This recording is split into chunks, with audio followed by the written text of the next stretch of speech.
Higher Talk 12. Wow, unbelievable.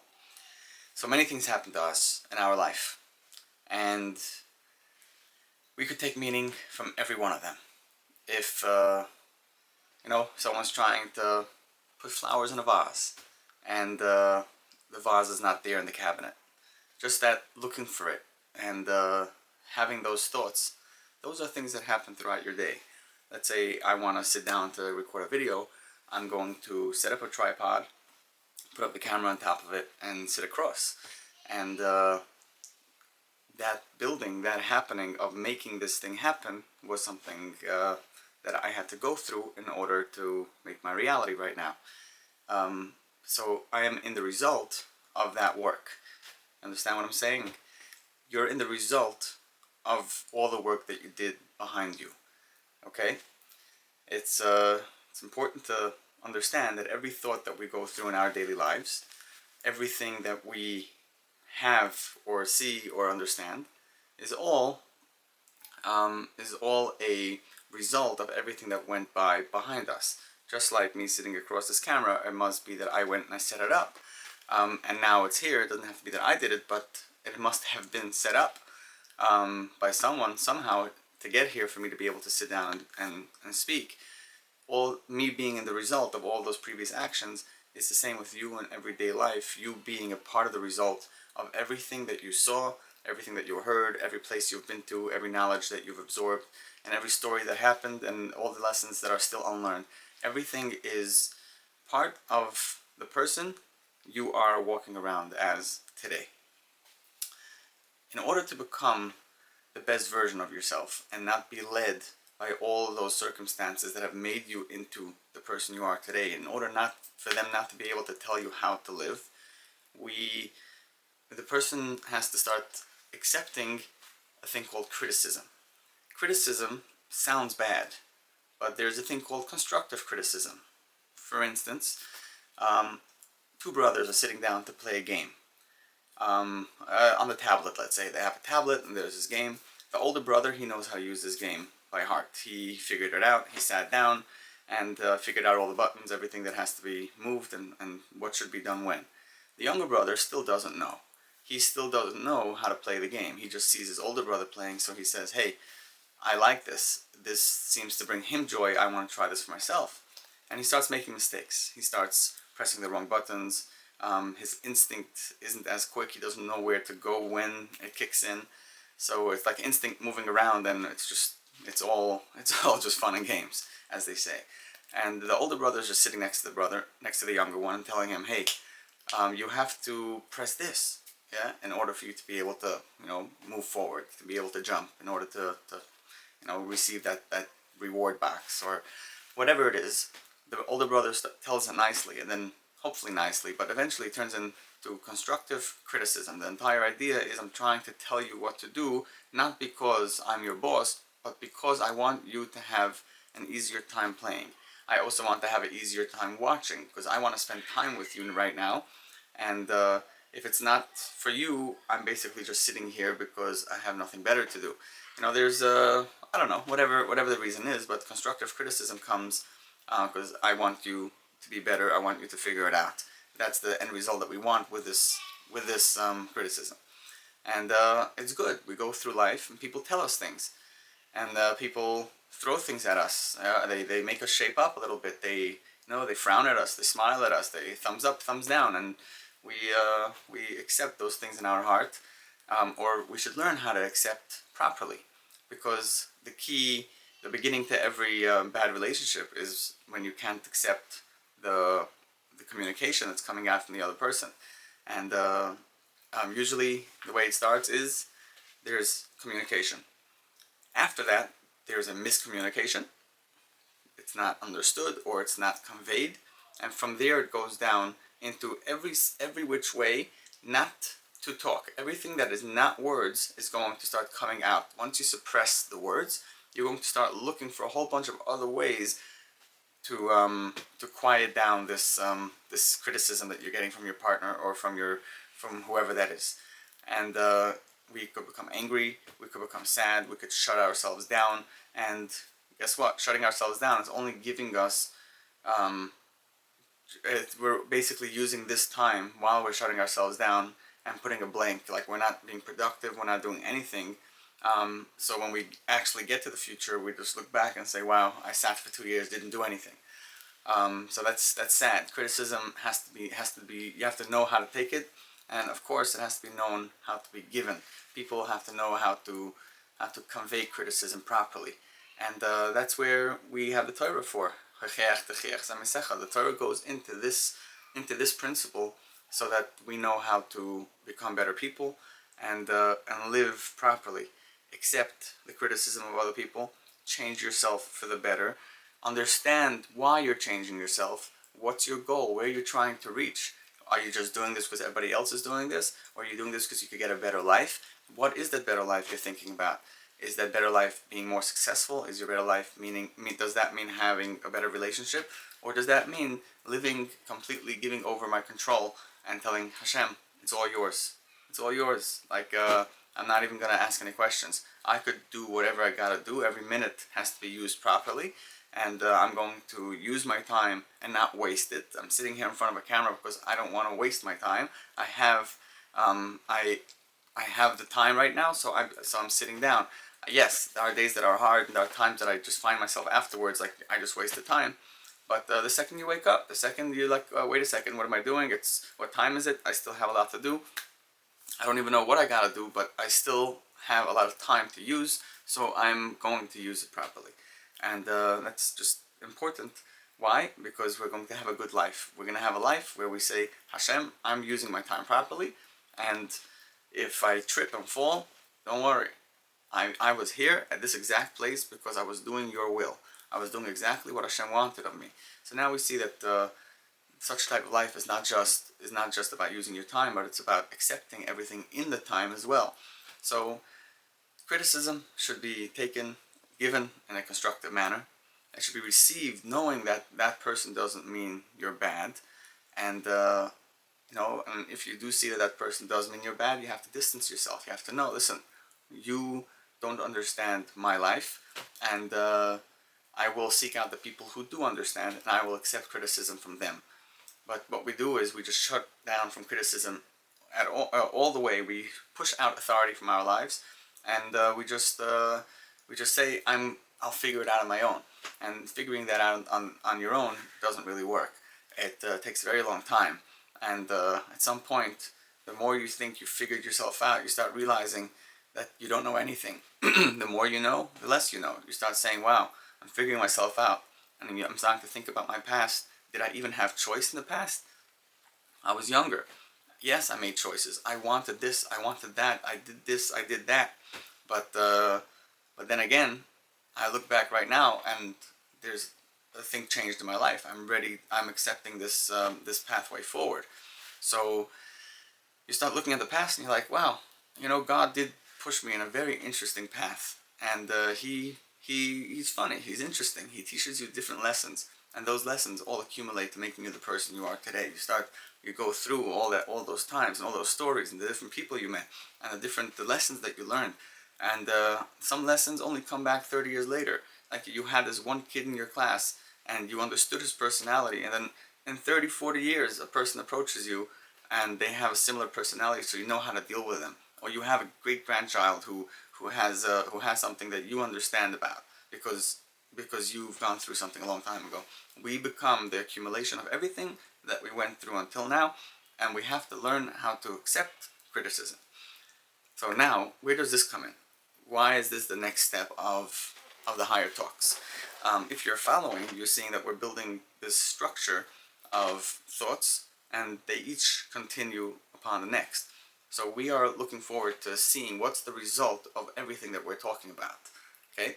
So now you can ask, we spoke about Olam Shana Nefesh, we spoke about understanding patterns, and now we have to understand that we are around other people. That's where Shana comes in.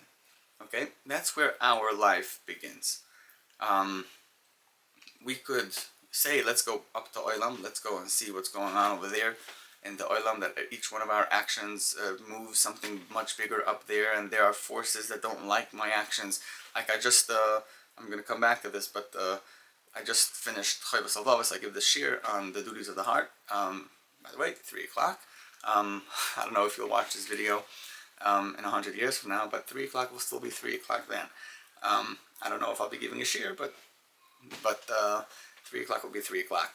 But I give the shir on Chavis Alavas, and I was thinking to myself that you have these forces up there that when they see that somebody goes into the the doors of the heart and starts doing the work of Emunah and living with Hashem, they start getting scared. They say, okay, we have to quash this guy. We have to throw things at him so he leaves those doors. We don't want him in here, because once you go into those doors, you become a different person.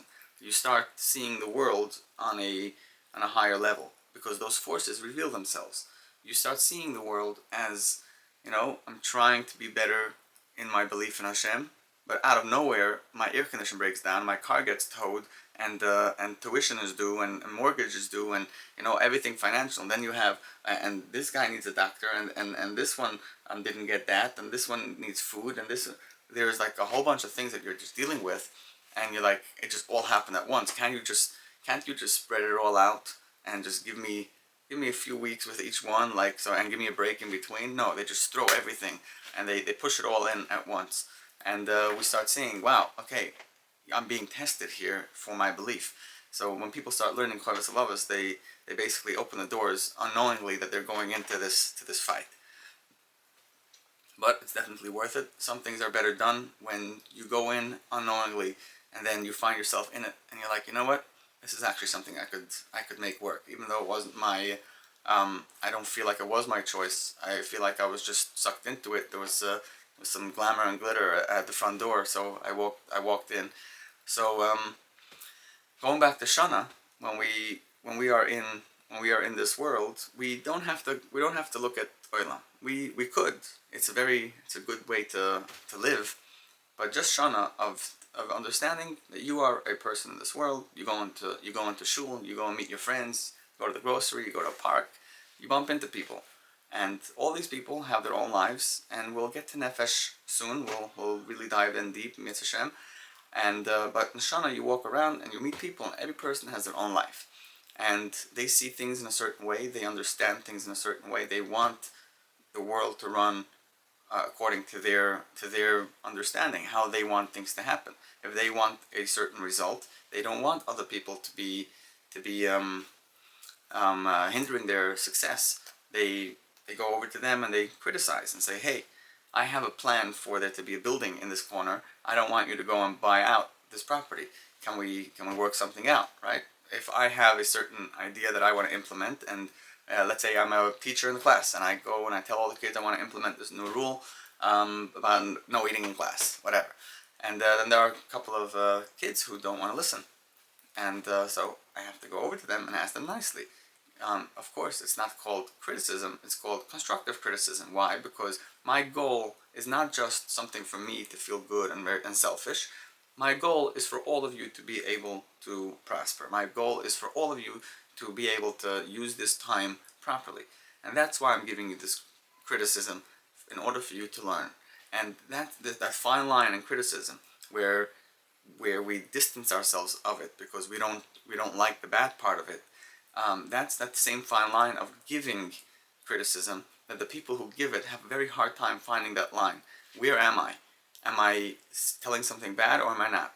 How am I delivering it? What words am I using? Is there a crowd? Is it just one-on-one?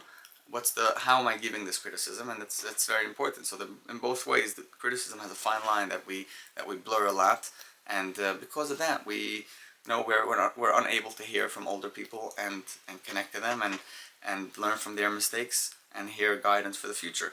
And there's always going to be some information that you're just not going to hear, or that you're not going to be able to associate in your mind and connect them at the proper moment. But that's fine. The lessons will come when they come, and we have to remember that Hashem leads our lives. So in the world of Shana, which is where we all grew up in, we didn't think deeply. We were very much in the reality of the world, surrendering to the moment, which means that we're just going to school, waking up, going to the bus, not really thinking. It's just when I wake up, I need my clothes, like a little kid waking up, or a teenager waking up in the morning, and and the problems of the day are already in his mind, and they engulf they're the screensaver in front of his eyes, and that's all he sees. And that's Shana. There are so many people, the entire world, that walk around like that. They wake up, go to work, come home, they think about what's going to be for dinner tonight, who's waiting for me, and you know, all those beautiful questions, and we live accordingly, and nonetheless, there are people who live with problems in front of their eyes every single day, and just the second they wake up, that's what they see. It's just the way they see the world, and the people who they didn't like yesterday are still there, and they still don't like them, and it's just how the regular world works, and we have to surrender in this world and go along with every single day, and be part of the rest of the world. Even though we see the world in Olam, we see a higher world, we have to remember how to live in Shana, which is called presence and surrender. Okay, presence is living in the moment, and surrender, which is technically also living in the moment, I surrender to whatever is happening around me, is accepting it. It's saying that I'm living it. That means whatever I'm seeing, whatever I'm hearing, what my responsibilities, they are what occupy my mind, and the world news or whatever I want to be into, that's my Torah, my Yiddishkeit, my mitzvah, my time, everything has to be completely on the ball, and I have to be sharp about them. That's Shana. Olam is when we think about our happiness, we think about our emotions, we think about our emunah, our belief, our faith. That's all in Olam. That's where we go into the mystical, the spiritual, the metaphysical part of the being. But in the regular day-to-day life, we have to install or program ourselves with certain behaviors. And those behaviors can be messed up sometimes, and that's why we get criticized for them. And we have to learn how to put them back on path. We have to learn from whom to receive, of course, because we want to know that their ideology or the thing that they believe or the path that they are leading is actually a very good lane in life. Because there are many Jews, there are many people in the world, and everybody has their own way of life, and they're going to tell you, my life was a fulfilling life. And they're going to say, if you follow this path, then you'll reach the top of the mountain, you'll reach the castle. And every person's going to have their path, every person's going to have their lessons. And we have to learn, which path do I want to follow? And some paths we are put on. We are put on the path of our parents, we are put on the path of our communities. Hashem puts us into certain locations at certain times in order for us to live a certain life, and we accept that. And that's called surrender. You're surrendering to the fact that Hashem guides the world. So living in the present moment, and using every moment in time, and also working towards us becoming the better person, the best person we can be. And even if things don't work out, we surrender to that fact. I have this chair that I'm sitting on, and there's this little piece that I put in the bottom for it not to rock. You know, so it's like just underneath, so I could lean. Otherwise, it would just start rocking. So I have this little thing, and I just worked on putting it in the proper place. You know, right before we started the video, and then I realized there's a water bottle. I was like, you know, let me go take a drink. As I get up, I kicked the piece away, and I had to redo it anyhow. That's called surrender. Like, the fact is that I have to do it again. The fact is that all the work I put in, 5 seconds of work, has to be redone. And I surrender to the fact. I surrender that this is what I have to do.